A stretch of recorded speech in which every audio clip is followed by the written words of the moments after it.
Hi everyone. आज हम semaphores देखेंगे। सेमाफोर्स क्या होता है? देखिए, सबसे पहले हमने बताया था कि आपको सिंक्रोनाइजेशन के कितने टेक्निक्स हो सकते हैं, सॉफ्टवेयर टाइप के, हार्डवेयर टाइप के, फिर ऑपरेटिंग सिस्टम टाइप के। तो हमने सॉफ्टवेयर टाइप में lock variable, Dekker's algorithm, Peterson algorithm और हार्डवेयर टाइप में डीएसएल देख लिया। आज हम ऑपरेटिंग सिस्टम में काउंटिंग सेमाफोर देखेंगे।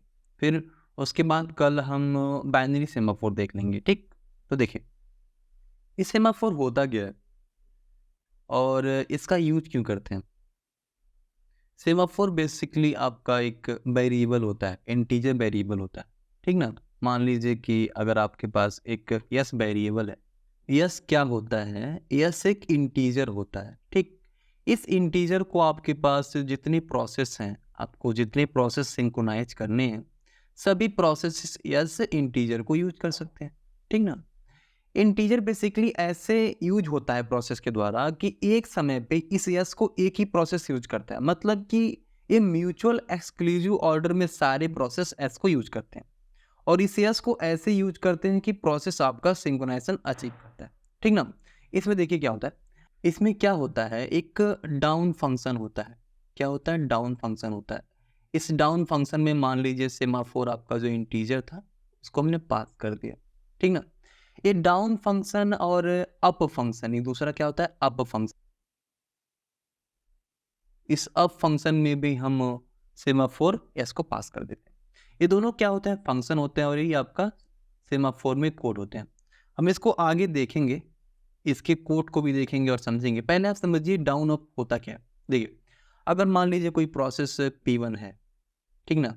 और इसके पास क्रिटिकल सेक्शन यहाँ पे यूज करना है, ठीक? क्रिटिकल सेक्शन यूज करना है, तो इसके पास पहले से कुछ पर्सनल कोड होगा, मतलब कुछ इंडिपेंडेंट कोड होगा और इसके बाद भी मान लीजिए कुछ इंडिपेंडेंट कोड होगा, ठीक ना?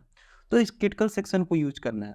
तो इस क्रिटिकल सेक्शन को यूज करने से पहले हम डाउन फंक्शन का यूज कर लेंगे या फिर अप का यूज कर लेंगे, मतलब इन दोनों फंक्शन का यूज कर लेंगे या फिर क्रिटिकल सेक्शन से बाहर निकलते समय हम अप का यूज कर लेंगे। इन दोनों फंक्शन का यूज करते क्यों हैं? इन दोनों फंक्शन का यूज इसलिए करते हैं कि अगर ये फंक्शन एग्जीक्यूट हो जाएंगे उसके बाद ही प्रोसेस आपका क्रिटिकल सेक्शन में जाएगा, ठीक ना? आई थिंक आप समझ, थोड़ा-थोड़ा आपको ओवरव्यू लग रहा होगा। अगर नहीं लग रहा हो, जैसे-जैसे हम आगे प्रोसीड करेंगे, आपको समझ आ जाएगा, ठीक ना? उसी तरह अगर मान लीजिए प्रोसेस P2 है, उसको क्रिटिकल सेक्शन में जाना है, तो ऐसा कंडीशन लगा सकते हैं कि 2 बार डाउन ऑपरेशन करना पड़े तब क्रिटिकल सेक्शन में पहुँचे और बाहर निकलते समय 1 बार डाउन करे, अप करे। मतलब इन दोनों फंक्शन का यूज़ करके हम प्रोसेस को सिंक्रोनाइज़ करने का काम करते हैं, ठीक ना? तो इसके बारे में हम कुछ लिख लेते हैं। देखिए, इसमें जो डाउन और अप फंक्शन है ना, डाउन और अप फंक्शन, यही मेन कंसेप्ट आपका होता है। इन्हीं से पूरा काम होता है, ठीक ना? इन्हीं से हम सिंक्रोनाइज़ करते हैं और इसके सेमाफोर की हेल्प से हम एक बार में क्रिटिकल सेक्शन में कई प्रोसेस को भी रख सकते हैं। कोई दिक्कत नहीं होता है, बिल्कुल आसान तरीक़ा से स्मूथली चलता है, ठीक ना? तो चलिए सेमाफोर के बारे में हम कुछ लिख लेते हैं, फिर हम आगे प्रोसीड करेंगे, ठीक? तो सेमाफोर क्या होता है? It is a integer variable. It is a integer variable used by many processes, in mutual exclusive order. Mutual exclusive to achieve synchronization. मतलब जितने भी प्रोसेस हैं अगर यस को यूज कर रहे हैं तो म्यूचुअली एक्सक्लूसिव ऑर्डर में यूज करेंगे, मतलब एक बार में इस सेमाफोर को एक ही प्रोसेस यूज करेगा, ठीक ना? ऐसा कंडीशन हो सकता है कि कभी-कभी आप सेमाफोर का यूज़ कर रहे हैं ना, तो उस समय आपका सॉल्यूशन सही ना हो। सॉल्यूशन सही ना हो इसका मतलब क्या है? हमने पिछले वीडियो में देखा था कि म्यूचुअल एक्सक्लूजन का कंडीशन सैटिस्फाई होना चाहिए अगर प्रोसेस आपका सिंक्रोनाइज़ेशन कर रहे हैं तो। दूसरी बात आपका क्या होगा? प्रोग्रेस होना चाहिए हमेशा। और तीसरी बात आपका क्या है कि बाउंडेड वेटिंग होना चाहिए। अगर ये तीनों कंडीशन आपके सैटिस्फाई होते हैं तो तभी आप बोलते हैं कि प्रोसेस क्या है? प्रोसेस बिल्कुल सिंक्रोनाइज़्ड है और ये सॉल्यूशन बिल्कुल सही है। लेकिन सेमाफोर का यूज़ करने पे भी कभी-कभी आपका प्रोसेस सिंक्रोनाइज़ नहीं होता है। उसका टेक्निक होता है कि कैसे सेमाफोर का यूज़ करें तो हमारा प्रोसेस सिंक्रोनाइज़ हो जाए। ठीक ना? तो लिख लेते हैं थोड़ा-सा। जो डाउन ऑपरेशन होता है या फिर डाउन फंक्शन होता है, इसको कई कई जगह वेट फंक्शन भी लिख सकते हैं या फिर पी फंक्शन भी लिख सकते हैं, मतलब ये तीनों नाम एक ही है, काम भी एक ही है। देखिए अप को आप अप भी लिख सकते हैं या फिर सिग्नल भी लिख सकते हैं या फिर कई कई जगह इसे भी से लिखते हैं या फिर कई कई जगह इसे रिलीज से लिखते हैं, ये सब अलग अलग नाम है। देखिए सेमाफोर आपके दो तरह के होते हैं, सेमाफोर आपके दो तरह के होते हैं। सेमाफोर एक होता है आपका काउंटिंग सेमाफोर और एक होता है बाइनरी सेमाफोर, ठीक ना। काउंटिंग सेमाफोर और दूसरा क्या होता है, बाइनरी सेमाफोर। बाइनरी सेमाफोर जो काउंटिंग सेमाफोर होता है, अगर मान लीजिए इसमें यस कोई इंटीजर है तो इसकी वैल्यू आपकी माइनस इन्फिनाइट से प्लस इन्फिनाइट, मतलब कितनी भी हो सकती है। लेकिन बाइनरी सेमाफोर में आपकी जो वेरिएबल होता है उसकी वैल्यू आपकी 0 या फिर 1 होगी, दोनों में से कोई एक वैल्यू लेगा। और काउंटिंग सेमाफोर में आपका कितना भी हो सकता है, ठीक ना। तो आई थिंक आपको थोड़ा बहुत ओवरव्यू लग गया होगा। अभी जब जैसे जैसे धीरे धीरे हम आगे बढ़ेंगे आपको सभी चीज़ें बिल्कुल अच्छे तरीके से समझ आती रहेंगे, ठीक ना। तो चलिए सबसे पहले हम काउंटिंग सेमाफोर देख लेते हैं, उसके बाद हम बाइनरी सेमाफोर देखेंगे। Counting semaphore, counting semaphore. Counting semaphore में सबसे पहले हम लोग डाउन फंक्शन लिख लेते हैं जो कि पैरामीटर सेमाफोर अगर यस ले रहा है, ठीक। तो चलिए इसका कोड लिख लेते हैं, फिर आपको हम इसके कोड को समझाते हैं।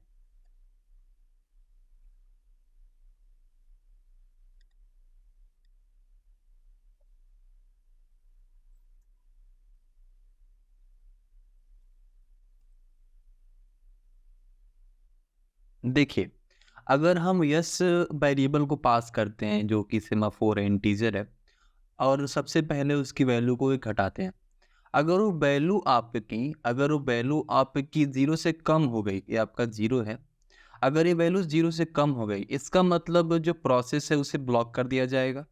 और ब्लॉक करने के बाद इसका जो पीसीबी होगा, प्रोसेस कंट्रोल ब्लॉक, जो हमने पहले देखा था कि हर प्रोसेस, अगर कोई प्रोसेस जाता है रन होने के लिए तो उसके पास खुद का पीसीबी होता है, तो उसके पीसीबी को सस्पेंडेड लिस्ट में डाल देंगे और इस प्रोसेस को क्या कर देंगे, ब्लॉक कर देंगे, अगर एस डॉट वैल्यू आपका 0 से छोटा हुआ तब। देखिए अगर आपका डाउन जो फंक्शन दिया गया है, इसमें यस पास किया हमने, इसके ऊपर कुछ कोड लिखे गए हैं, इसके नीचे कुछ कोड लिखे गए हैं, ठीक ना। तो ऊपर वाला कोड जो प्रोसेसर रन करते करते आएगा और इसके बाद इसके पास डाउन कोड मिला, डाउन का कोड मिला, तो चेक करेगा अगर डाउन सक्सेसफुली एग्जीक्यूट हुआ तो नीचे वाले कोड रन होंगे, अगर सक्सेसफुली एग्जीक्यूट नहीं हुआ तो नीचे वाले कोड रन नहीं होंगे, ठीक ना। तो कैसे बोलेंगे कि डाउन ऑपरेशन या फिर डाउन फंक्शन आपका सक्सेसफुली एग्जीक्यूट हुआ, तो उसको सक्सेसफुली एग्जीक्यूट होने का मतलब क्या है कि अगर कोई प्रोसेस पास कर रहा है, इसका मतलब कोई प्रोसेस डाउन को रन कर रहा है, तो उस समय प्रोसेस अगर ब्लॉक्ड हो गया या फिर सस्पेंडेड लिस्ट में चला गया उसका पीसीबी, तो क्या बोलेंगे कि आपका डाउन ऑपरेशन सक्सेसफुली एग्जीक्यूट नहीं हुआ। अगर प्रोसेस ब्लॉक नहीं होता है तो उस कंडीशन में बोलेंगे आपका सक्सेसफुली एग्जीक्यूट हुआ है, लेकिन अगर ब्लॉक हो गया फिर उसका पीसीबी सस्पेंडेड लिस्ट में चला गया तो वहां पे आपका डाउन ऑपरेशन सक्सेसफुली एग्जीक्यूट नहीं होता है। अगर सक्सेसफुली एग्जीक्यूट होता है तो उसी कंडीशन में हम बोलते हैं कि प्रोसेस जो आगे के कोड लिखे गए हैं उसको रन करेगा। तो वही मतलब है कि अगर आपके पास मान लीजिए यहाँ कोड के जगह आपका क्रिटिकल सेक्शन रहता,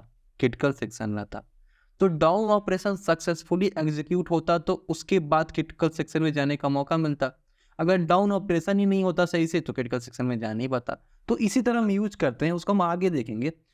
अभी आप बस डाउन ऑपरेशन के बारे में या फिर डाउन फंक्शन के बारे में समझ जाइए, उसके बाद हम आगे देखेंगे। तो चलिए इसके बारे में कुछ लिख लेते हैं जो आपको मेमोराइज करने में आपको आसान रहेगा, ठीक। If a process is executing down function. If a process is executing down function and process is getting suspended or blocked, suspend हो गया या फिर ब्लॉक्ड हो गया, then it is termed as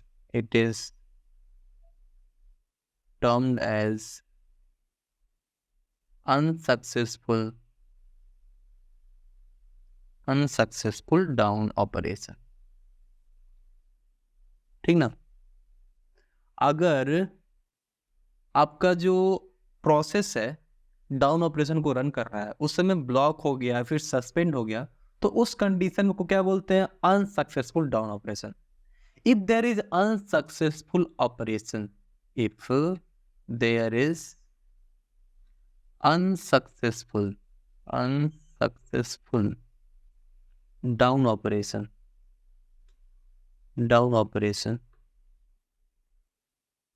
then process will not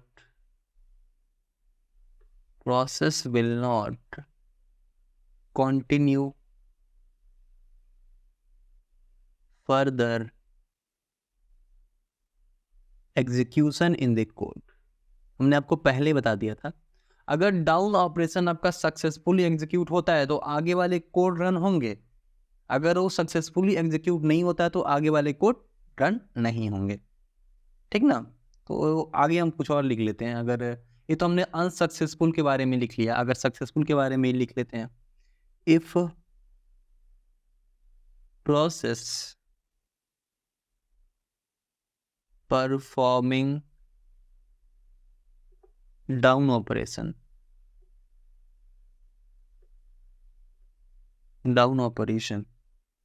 and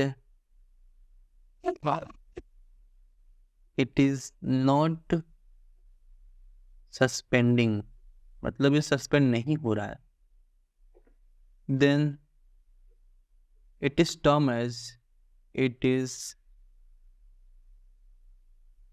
as successful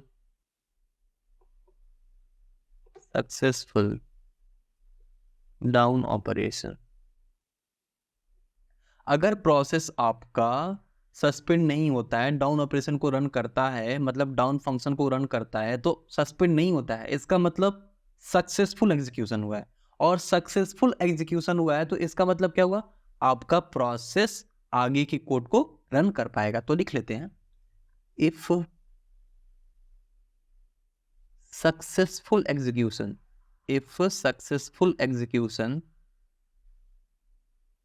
of down, if successful execution of down, then process will execute further codes. तो चलिए हम down operation पे कुछ क्वेश्चन सॉल्व कर लेते हैं. ठीक ना. क्वेश्चन ले लेते हैं. मान लीजिए कि आपको इनिशियली सेमाफोर की वैल्यू 5 दी गई है ना, तो आपको बताना है कि डाउन ऑपरेशन कितना बार अकर हो सकता है. ठीक. तो सबसे पहले अगर पहली बार अगर करते हैं तो एस की वैल्यू 1 कम हो गई, पहली बार आपने अकर किया तो. ठीक ना. 4 हो गया. फिर दूसरी बार डाउन ऑपरेशन को चलाया तो एस की वैल्यू 1 और कम हो गई. फिर तीसरी बार चलाया तो एस की वैल्यू 1 और कम हो गई. फिर एक बार और चलाया तो एस की वैल्यू 1 और कम हो गई. फिर एक बार और चलाया, 0 हो गया, एस की वैल्यू और इतना हो गया. अब जब अगली बार आप चलाएंगे तो 0 की वैल्यू आपकी क्या हो जाएगी? -1 हो जाएगी. -1 हुई तो इसमें प्रोसेस आपका ब्लॉक्ड हो जाएगा. इसका मतलब आपके पास सेमाफोर की जितनी पॉजिटिव वैल्यू रहेगी ना, उतना बार आप डाउन ऑपरेशन चला सकते हो. देखो काउंट करो, 1 2 3 4 5. हमने 5 बार डाउन ऑपरेशन किया है, 5 बार डाउन ऑपरेशन किया है, तो सेमाफोर की वैल्यू माइनस में चली गई और उसके बाद आपका कोई भी प्रोसेस रन करने जाएगा तो ब्लॉक्ड हो जाएगा या फिर सस्पेंड हो जाएगा. ठीक ना. तो इसका मतलब क्या है कि आपके पास से इनिशियली सेमाफोर की जितनी वैल्यू रहेगी उतनी बार आप डाउन ऑपरेशन को एग्जीक्यूट कर सकते हो. ठीक ना। तो इसको भी लिख लेते हैं, ये आगे काम आएगा, इसलिए इसको हम बताएं आपको क्वेश्चन के रूप में। आगे इसका हम यूज करेंगे अपने प्रॉब्लम्स को सॉल्व करने में। ये बस आपका बेसिक है। देखिए, आप ये समझ रहे हैं, सेमाफोर बनाना सीख रहे हैं, सेमाफोर का फंक्शन क्या है, ये सब देख रहे हैं। आगे हम देखेंगे कि जो प्रोड्यूसर कंज्यूमर का प्रॉब्लम था, जो हमारा प्रॉब्लम था, उसका सॉल्यूशन सेमाफोर से कैसे होता है। अभी आप जो देख रहे हैं ना, मतलब ये जो चीज़ें पढ़ रहे हैं, बस स्ट्रक्चर है सेमाफोर का। इसके बाद हम इसका यूज करेंगे, प्रोसेस को सिंक्रोनाइज करके इसका यूज करेंगे। जैसे प्रोड्यूसर कंज्यूमर वाले प्रॉब्लम को सॉल्व कर देंगे, रीडर राइटर्स प्रॉब्लम को सॉल्व कर देंगे। ये सब चीज़ें हम यूज करेंगे आगे। बस आप इसका स्ट्रक्चर समझ रहे हैं और कैसे होता है ये आप समझ रहे हैं, ठीक ना। अब देखिए, इसको भी लिख लेते हैं जो हमने अभी बताया। Positive value of semaphore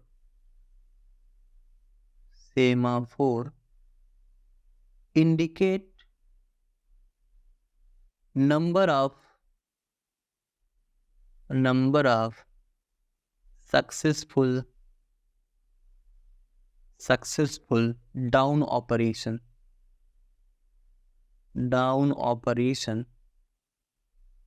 we can perform। मतलब पॉजिटिव वैल्यू जितनी रहेगी सेमाफोर की ना, उतना हम डाउन ऑपरेशन और परफॉर्म कर सकते हैं, ठीक ना। तो हमने डाउन ऑपरेशन के बारे में सब कुछ देख लिया। ये आपका कोड है छोटा सा, इसे आप समझ जाएं और इसे आप याद कर लें। आसान है, कोई दिक्कत नहीं है, 2 लाइन का कोड है।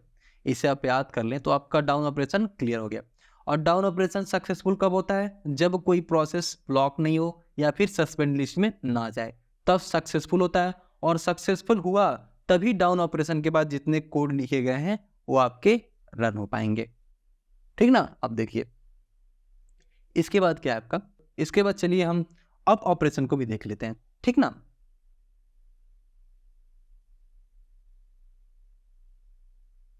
इसके कोड को लिख देते हैं, फिर आपको इसके कोड को समझा देंगे, फिर हम आगे इसका भी एनालिसिस कर लेंगे। सेमाफोर, यस,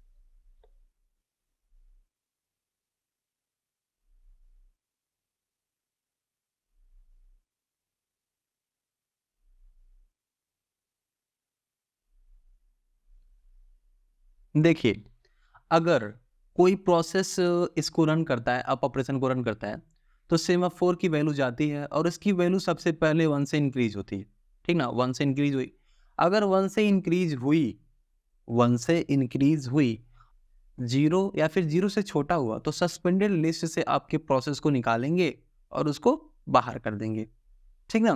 तो इसमें आपको क्या लग रहा है कि कहीं प्रोसेस आपका ब्लॉक हो रहा है क्या, या फिर कहीं प्रोसेस सस्पेंड हो रहा है क्या? कहीं सस्पेंड नहीं हो रहा है, कहीं ब्लॉक नहीं हो रहा है। इसका मतलब अप ऑपरेशन हर कंडीशन में सक्सेसफुल होता है। सक्सेसफुल होने का मतलब इसके बाद जो कोड लिखे रहेंगे वो सारे कोड बिल्कुल आराम तरीका से, अच्छे तरीके से रन करेंगे, कभी भी कोई प्रॉब्लम ही नहीं लाएगा। इसका मतलब अप ऑपरेशन का यूज करोगे तो बस आप यस की वैल्यू को चेंज कर सकते हो, बाकी कुछ नहीं कर सकते हो, उससे कोई फर्क नहीं पड़ता। बस आप अप ऑपरेशन का यूज क्यों करते हो? इसलिए करते हो कि एस की वैल्यू को चेंज करने के लिए। तो क्या लिख सकते हैं इसके बारे में? There is no unsuccessful operation. Up operation is always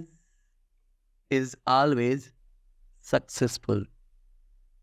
अब ऑपरेशन इज ऑलवेज सक्सेसफुल। इसका दूसरा मतलब क्या हो गया? The process performing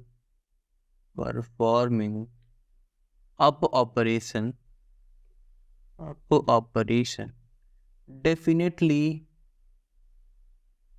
definitely continue further code। इसका मतलब क्या हुआ? अगर कोई प्रोसेस अप ऑपरेशन कर रहा है तो आगे प्रोसीड करेगा ही, इससे कोई मतलब कोई फर्क नहीं पड़ेगा, ये हमेशा सक्सेसफुल होता है, कोई दिक्कत नहीं करता। ये आपका कोड है जिसे आप समझ सकते हैं, इसमें कोई दिक्कत नहीं है। हमने डाउन ऑपरेशन देख लिया, डाउन का कोड देख लिया, उसके बारे में समझ लिया क्या होता है। फिर हमने अप के बारे में देख लिया। तो चलिए हम इसके ऊपर कुछ क्वेश्चन सॉल्व कर लेते हैं।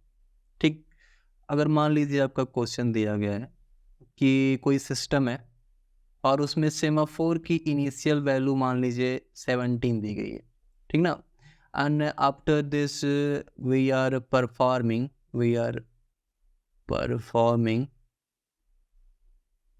many operations like down and up, many operations down and up, then what will be final value of yes। देखिए आपके पास यस की शुरुआत की वैल्यू +17 थी, ठीक ना। उसके बाद आप कई सारे डाउन और अप ऑपरेशन लगा रहे हो, जो अभी हम बता रहे हैं कितने आप लगाओगे।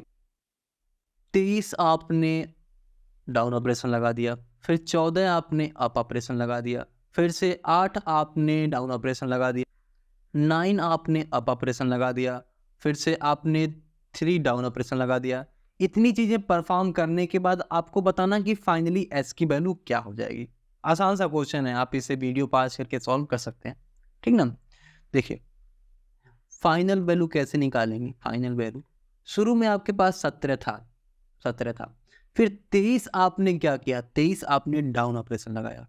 डाउन ऑपरेशन का मतलब वैल्यू आपकी घटती है, 23 आपने डाउन ऑपरेशन लगाया, फिर 14 आपने अप ऑपरेशन लगाया, फिर 8 आपने डाउन ऑपरेशन लगाया, फिर 9 आपने अप ऑपरेशन लगाया। अप में क्या हो रही है, वैल्यू बढ़ रही है, और डाउन में वैल्यू क्या हो रही है, घट रही है। फिर 3 आपने डाउन ऑपरेशन लगाया। इन सभी को सम कीजिए और फाइनल वैल्यू फाइंड कीजिए। इसकी वैल्यू आपकी 6 आ जाएगी। मतलब आपके पास इनिशियली एस की वैल्यू दी हुई थी +17, उस पर आपने इतने सारे ऑपरेशन किए, डाउन एंड अप ऑपरेशन किया। एक पी हमने बताया था ना पहले, पी का मतलब आपका डाउन होता है और बी का मतलब अप होता है। देखिए यहाँ पे पहले हमने आपको यहाँ बताया था कि डाउन और अप को अलग अलग नाम से भी जाना जाता है, ठीक ना। हमने आपको पहले ही बता दिया। आई थिंक आपको ये क्वेश्चन समझ आ गया होगा, ठीक। तो इसके बाद हम एक गेट क्वेश्चन भी सॉल्व करेंगे, जो कि नेक्स्ट वीडियो में देखेंगे। आज के लिए बस इतना ही रखते हैं, और इसके बाद आपका काउंटिंग सेमाफोर खत्म हो गया। नेक्स्ट वीडियो में हम लोग इसके ऊपर एक क्वेश्चन सॉल्व कर लेंगे, फिर हम बाइनरी सेमाफोर की तरफ चलेंगे। अभी तो हम बस सेमाफोर पढ़ रहे हैं, इसके बाद हम देखेंगे कि इस सेमाफोर का यूज करके जो प्रॉब्लम आपके हुए थे, जैसे कि प्रोड्यूसर का न्यू प्रॉब्लम हो गया, रीडर साइटर प्रॉब्लम हो गया, इस प्रॉब्लम को सॉल्व कैसे करेंगे। ये बस आपके जो क्वेश्चंस भी बन रहे हैं सेमाफोर के ऊपर बन रहे हैं। तो आज के लिए बस इतना ही रखते हैं, नेक्स्ट वीडियो में हम आगे प्रोसीड करेंगे। Thank you so much. अगर वीडियो अच्छी लगी हो तो आप इसे लाइक कर सकते हैं और चैनल को सब्सक्राइब कर सकते हैं।